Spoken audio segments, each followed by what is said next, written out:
the time has come, and so comes the holiday that envelops everything with its extraordinary fairy tale atmosphere.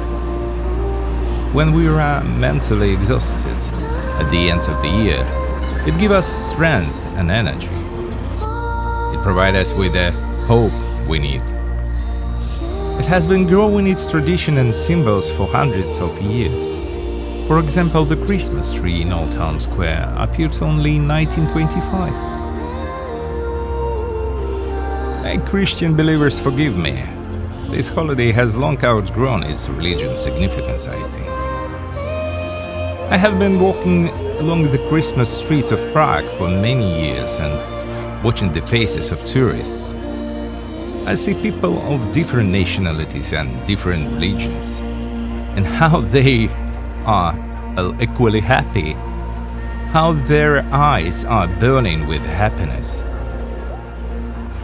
For many, Christmas is now like a major family holiday when the whole family gets together on a special day. Even the crash under the Christmas tree reminds everyone more of a family rejoicing of the birth of a new member.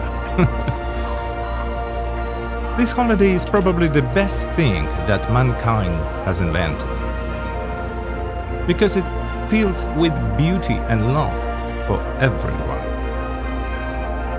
And it doesn't matter that we are sometimes poisoned with a bad mulled wine and poor quality food at Christmas markets. The mood we get there will heal us.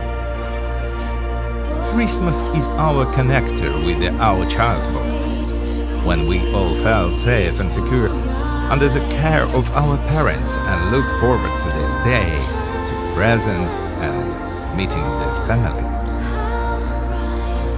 And let the atheist's greetings on this day not scare you. I wish you to be happy as you were here at this Christmas market in the center of Europe, in the most fabulous city on earth, Prague.